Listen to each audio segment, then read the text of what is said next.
Hello दोस्तों, आप सभी का फिर से स्वागत है विजडम होम स्टडी पर। तो आज हम पढ़ेंगे विश्व के प्रमुख संगठन और उनके मुख्यालय। ये जो टॉपिक है ये बहुत महत्वपूर्ण होता है प्रतियोगी परीक्षाओं के लिए, क्योंकि जो भी विश्व भर में जो मुख्यालय हैं, संस्थाएं हैं, उनसे संबंधित एक ना एक प्रश्न हमारे हर प्रतियोगी परीक्षाओं में आ जाता है। तो ये हमें याद रखना ज़रूरी हो जाता है अगर हमें नंबर अच्छे लाने हैं तो आज हम पढ़ेंगे, जैसे कि आप स्क्रीन पर देख रहे हैं, बहुत सारी यहाँ पे संस्थाएं हैं जिनके लोगो हैं आपके सामने। जैसे यूनिसेफ हो गया, यूनिटो हो गया, एफएओ हो गया, इसके बाद डब्ल्यूटीओ हो गया। बहुत सारी संस्थाएं हैं जो कि बहुत महत्वपूर्ण होती है हमारे लिए। तो चलिए हम देखते हैं आगे कि कौन सी संस्था है, कहाँ पर है, उनके क्या मतलब फ़ायदे हैं कहाँ पर होने की वजह से। ओके, चलिए। तो देखते हैं पहला संस्था, ये है गैट, GATT। ये स्थित है जिनेवा, स्विट्ज़रलैंड में। मैंने आपके सामने एक सबसे अच्छी बात ये करी है कि जो भी आपको संस्थाएं दिखेंगी ना, वो सब एक सीक्वेंस में दिखेंगी कि किस देश में है, कितनी संस्थाएं। तो ये आपको बहुत ही आसानी तरीके से याद रखने में मदद करेगा। तो ठीक है। दूसरा संस्था है red cross. Red cross Geneva में है। जो रेड क्रॉस की अगर स्टोरी हम जानना चाहें तो ये प्रारंभ हुआ था वर्ल्ड वॉर फर्स्ट के समय। मतलब जिनेवा में स्टार्ट किया गया था युद्ध में जो पीड़ित लोग थे उनको मदद करने के लिए। ओके, तो ये आपका रेड क्रॉस है। और रही बात, इसके बाद आगे बात करें हम दूसरी तीसरी संस्था की, WTO। ये वर्ल्ड ट्रेड ऑर्गेनाइजेशन, मतलब विश्व व्यापार संगठन। इसकी स्थापना की गई थी जिनेवा, स्विट्ज़रलैंड में। ये इसका स्थापना करने का उद्देश्य ये था कि जो जितने भी विश्व के देश हैं वो देश आपस में आसानी पूर्वक, मतलब कह सकते हैं कि व्यापार कर सके। उनके बीच में एक मीडिएटर का काम करता है WTO, ताकि किसी एक देश की किसी एक क्षेत्र में मोनोपोली ना हो जाए। ओके। चौथी संस्था आती है आपके सामने, WCC, world council of churches. ये भी जिनेवा, स्विट्ज़रलैंड में है। अगली आती है यूरोपीय ऊर्जा आयोग, EEC। इसका पर्पस होता है कि जो ऊर्जा के सोर्सेस रिसोर्सेज, कन्वेंशनल या नॉन कन्वेंशनल, उसका उपयोग है ना, वो बहुत ही सावधानी पूर्वक किया जाए, ये उस पर निगरानी रखता है। तो इसका भी जिनेवा में है। ओके। चौथा आता है आपके सामने संयुक्त राष्ट्र शरणार्थी उच्चायोग, UNHCR। इसकी भी संस्था जिनेवा, स्विट्ज़रलैंड में है। अगर इस संस्था के बारे में जानना चाहें तो ये संस्था करती क्या है, तो ये संस्था जितने भी देश हैं विश्व में, उन देशों को एक सिग्नेटरी बॉडी बनाती है, ताकि एक देश से दूसरे देश में जाने वाले जो शरणार्थी है जाके वहाँ पर निवास कर सके, और जो शरणार्थी जाते हैं उनका इंतजाम करने का प्रावधान ये जो देश होते हैं वो करते हैं, जो इस संयुक्त राष्ट्र शरणार्थी उच्चायोग के सिग्नेचरी होते हैं। जैसे कि मैं आपको एक सामने एग्जांपल लूँ। अभी आप लोगों ने बहुत सारे नाम सुना लोगों ने सुना होगा, रोहिंग्या इशू। तो भारत बोलता है कि हम इसे नहीं लेंगे, और दूसरी तरफ से बोला जाता है कि मतलब हमारा देश जो है वो बोलता है सर्वभौमत्व सुखीना, तो हमें रखना चाहिए। लेकिन बात यहाँ पे ये आती है कि उनके सिक्योरिटी पर्पस की वजह से हम नहीं ले सकते, क्योंकि हमारे देश में पहले ही प्रॉब्लम है। तो रही बात इसकी, ये जो संयुक्त राष्ट्र शरणार्थी उच्चायोग है, अगर इस संगठन के अगर हम सिग्नेटरी होते तो हमें मजबूरन में आकर के उन्हें रखना होता। लेकिन भारत के पक्ष में एक सबसे अच्छी बात यह है कि भारत इस संस्था का सिग्नेटरी नहीं है, इसलिए भारत को कोई पाबंदी नहीं है कि उसे रखे। ओके। तो ये संस्था करती है। अब बात करते हैं हम WHO की, वर्ल्ड हेल्थ ऑर्गेनाइजेशन। ये भी जिनेवा, स्विट्ज़रलैंड में है। इसका पर्पस आप लोगों ने बहुत बार सुना होगा कि वर्ल्ड WHO ने ये लिस्ट निकाली, WHO ने वो लिस्ट निकाली, WHO ने बहुत सारी रैंकिंग निकाली। तो ये संस्था अल्टीमेटली करता क्या है कि विश्व भर के देशों का वहाँ पे जो स्वास्थ्य की सुविधाएं उपलब्ध कराई जाती है, वहाँ पे क्या क्या सुविधाएं हैं, वहाँ पे जीवन प्रत्याशा क्या है, मतलब लाइफ एक्सपेक्टेंसी, ये सब चीज़ों का आकलन करती है, उस देश को उसके हिसाब से मार्किंग करती है। ओके। तो आगे देखते हैं हम। आपके सामने आठवां आठवां है संयुक्त राष्ट्र व्यापार एवं विकास सम्मेलन, UNCTAD, United nation commerce, trade and development. तो ये क्या करता है, ये भी जिनेवा में है। ये क्या करता है, ये देशों के बीच में भी एक कह सकते हैं मीडिएटर का काम करता है, कि व्यापार, एक देश दूसरे व्यापार देश के साथ व्यापार आसानी पूर्वक कर सके बिना किसी समस्या के। अब बात आती है यूरोपीय कॉमन मार्केट, मतलब जितने भी यूरोपियन संघ है, यूरोपीय संघ के जो देश हैं वो उनका जो मार्केट होगा एक सिंगल मार्केट होगा। जैसे कि जो यूनाइटेड नेशन है, यूनाइटेड नेशन के अंदर पूरा देश आता है।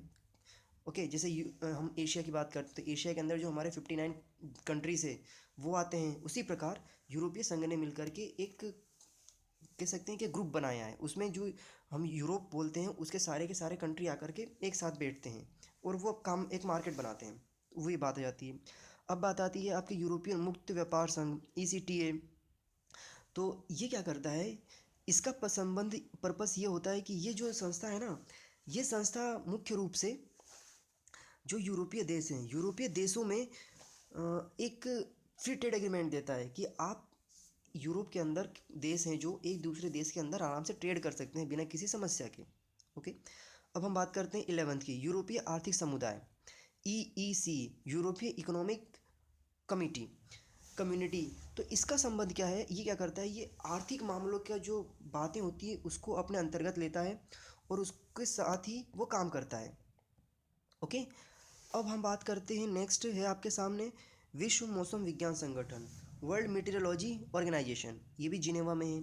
ये इसका संबंध अगर हम देखें तो ये क्या करता है, ये जो देश है, ये देश हर संबंध में मतलब मौसम से संबंधित जानकारियों को इकट्ठा करता है और देश को बताता है। जैसे कि अभी आपने केरल की अगर बात करें, हम केरल में बाढ़ आई थी, तो केरल में बाढ़ आई थी तो ये नहीं कि इसके बारे में कोई जानकारी नहीं दी गई थी। जो WTO है या WMO है और इंडिया के IMO, WMO ने पहले आगाह किया था भारत को कि ये इस समय मतलब केरल के समुद्र के आस मतलब केरल में समुद्र के आसपास एक बहुत ही हाई प्रेशर जोन जनरेट हो रहा है। उससे भारत के किसी क्षेत्र मतलब तटवर्ती क्षेत्रों में संकट आ सकता है, लेकिन उसे ध्यानपूर्वक नहीं देखा गया, जिसका नतीजा हमें केरल बाढ़ के रूप में देखना पड़ा। ओके, अब हम बात करते हैं 13, विश्व अंतर्राष्ट्रीय संपत्ति संगठन WIPO, World Intellectual Property Organization. ये भी जिनेवा में है, स्विट्जरलैंड में। इसका संबंध ये होता है कि ये जो बौद्धिक संपदा होती है, जैसे पैटेंट की जो प्रोसेस होती है, उससे संबंधित जो भी मतलब वर्क होता है, काम होता है, वो ये संस्था के अंदर होता है। ये भी जिनेवा में स्थित है। अब हम बात करते हैं अंतर्राष्ट्रीय दूरसंचार संघ, इंटरनेशनल टेलीकम्युनिकेशन यूनियन। ये भी जिनेवा में है, अगेन स्विट्जरलैंड।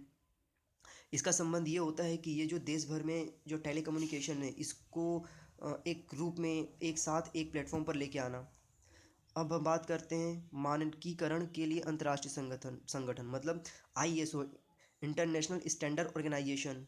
ये भी एक मतलब किसी प्रोडक्ट की गुणवत्ता से संबंधित बातों को लेकर के आगाह कराता है कि मतलब क्या होता है कि कोई किसी चीज़ की कॉपी ना कर ले, किसी की मेहनत की हुई चीज़ें जो होती हैं उसको कोई कॉपी ना कर ले या उसकी नकल करके कोई दूसरा प्रोडक्ट ना बना दे। तो इन सब चीज़ों को बचाने के लिए ये सब चीज़ें स्टैंडर्ड करी जाती है। एक आंकलन दिया जाता है कि जैसे कि कोई मेडिसिन है, मेडिसिन में इतना क्वांटिटी मतलब इतना क्वांटिटी ड्रग्स का होना चाहिए, तो वो उन सब चीज़ों का ये परीक्षण करता है। ओके, अब हम बात करते हैं नेक्स्ट, आ जाते हैं हम अंतर्राष्ट्रीय श्रम संगठन मतलब ILO, इंटरनेशनल लेबर ऑर्गेनाइजेशन। इसका क्या पर्पस होता है, देखिए हमें हमें जानते हैं कि जो पहले के समय में क्या था, मतलब जब इंडस्ट्रियलाइजेशन स्टार्ट हुआ था उस समय प्रॉब्लम ये हो गई थी हमारे सामने कि मतलब हमारे सामने हुई थी कि वहाँ पर एक वेजेस फिक्स नहीं था। मतलब काम कराया जाता था, खाने जो भी था वो दिया नहीं दिया, बच्चों बूढ़ों सबसे काम कराया जाता था। तो उससे बचाने के लिए जब ये सब कन्वेंशन आई तो एक सोचा गया कि क्यों ना एक ऐसा संगठन बनाया जाए जहाँ पर सारे के सारे श्रमिक इकट्ठे होकर के ऑर्गेनाइजेशन बनाएं। तो ये बनाया गया, ये जिनेवा स्विट्जरलैंड में है अगेन। अब बात करते हैं हम नेक्स्ट WWF, विश्व वन्य जीव संरक्षण कोष मतलब वर्ल्ड वाइल्ड लाइफ फंड। ये जो है ग्लांड में है, स्विट्जरलैंड में अगेन। देखिए इसके बाद क्या हुआ कि जब इंडस्ट्रियलाइजेशन आया, धीरे धीरे पृथ्वी का टेम्परेचर भी बढ़ने लगा, पृथ्वी गर्म होने लगी, मतलब क्लाइमेट प्रॉब्लम्स आने लग गई। तो उसको बचाने के लिए फिर एक फंड निर्मित किया गया, जिसे हम WWF बोलते हैं। इसमें ऐसा करा गया कि हर एक देश रहेगा, उसको एक निश्चित अमाउंट में मतलब एक निश्चित क्वांटिटी में एक कोष मतलब अमाउंट रखना है ताकि वो अपने इन्वायरमेंट को प्रोटेक्ट कर सके। ओके, ये था हमारा। और फिर इसके बाद 18 आ जाता है हमारा अंतर्राष्ट्रीय ओलंपिक कमेटी IOC। ये भी लुसाने स्विट्जरलैंड में है। तो ये इंटरनेशनल कमेटी जो होती है टोटल वर्क करती है इंटरनेशनल ओलंपिक संघ को लेकर के कि हमें कहाँ पर कौन सा ओलंपिक कराना है। मतलब जो बिडिंग होती है इनकी बात हो जाती है, और जो भी किसी खिलाड़ी ने कुछ अगर डोपिंग किया है तो उस पर बैन लगाना या उस किसी चीज़ की इन्फॉर्मेशन कलेक्ट करना, ये सब इसके अंदर आता है। अब 19th आ जाती है अंतर्राष्ट्रीय परमाणु ऊर्जा agency, international atomic energy association या एजेंसीज। तो ये वियना में है, ऑस्ट्रिया में है अगेन। अब हम बात करते हैं नेक्स्ट की 20, संयुक्त राष्ट्र औद्योगिक विकास संगठन, United Nation Industrial Development Organization, ये भी वियना में है। क्योंकि देखिए अब औद्योगिक आ गया, मतलब डेवलपमेंट शुरू हो गई। तो डेवलपमेंट शुरू हो गई तो एक ही देश को थोड़ी अधिकार है डेवलपमेंट करने का, हर किसी देश को अधिकार है ना। तो उसी को कन्वेंट करने के लिए, उसी को एक साथ लाने के लिए, एक प्लेटफॉर्म पे लाने के लिए कि सभी देशों को समान अवसर मिले। ये नहीं कि पहले अमेरिका और ब्रिटेन ने डेवलपमेंट कर लिया और अब हम, मतलब अगर वो हमसे ये बोले इंडिया जैसे और डेवलपिंग कंट्री से कि आप पोल्यूशन मत करो, तो ये गलत है ना। तो इन सब चीज़ों को एक प्लेटफॉर्म पे लेके आता है। और फिर पेट्रोलियम उत्पादक देशों का संगठन जो है, मतलब इसका भी वियना में है, ऑस्ट्रिया में है। तो यहाँ पे एक बात मैं आपको बता दूँ कि जो पेट्रोलियम उत्पादक देश है ना वो अरब देश है। लेकिन सबसे बड़ी इस क्वेश्चन को लेके ये है, इस सवाल को लेकर के, कि जो वियना है ना, ऑस्ट्रिया, ऑस्ट्रेलिया में ऑयल का प्रोडक्शन नहीं होता है, लेकिन फिर भी वो इस देश का हेडक्वार्टर यहाँ पर है, ये याद रखना है आपको। ओके। और नेक्स्ट आ जाता है आपके अंतर्राष्ट्रीय न्यायालय। तो ये है ICJ, international court of justice, जहाँ पे हमारे देश के दलवीर भंडारी जी वहाँ पर इंडिया की तरफ से रिप्रेजेंट, मतलब इंडिया की तरफ से रिप्रेजेंट कर रहे हैं ऐसा नहीं कह सकते हम, मतलब वो भारत के द्वारा, मतलब भारत के चुने गए जज हैं वहाँ पर। ओके। तो ये रहा हमारा फर्स्ट पार्ट। उम्मीद करता हूँ सेकंड पार्ट भी आपको अच्छा लगेगा, इंतज़ार करिए। और इसके पीडीएफ डाउनलोड करने के लिए आप टेलीग्राम के जो दिए हुए लिंक है वहाँ से सर्च कर लीजिए। आप ये जो नाम देख रहे हैं इस नाम को भी आप सर्च कर सकते हैं टेलीग्राम के सर्च बॉक्स में, तो आपको नाम मिलेगा। और जो फेसबुक के जो पेज है दिख रहा है आपको ये वाला, यहाँ से आप क्वेश्चन डेली अपडेट हो सकते हैं जो हम डेली डालते हैं। ओके। तो सेकंड पार्ट का वेट करिए आप, मैं कल इसी समय अपलोड करूँगा। सो होप यू और enjoy this videos. Thank you so much. उम्मीद करूँगा कि आप अच्छे से याद रखें इसे। धन्यवाद।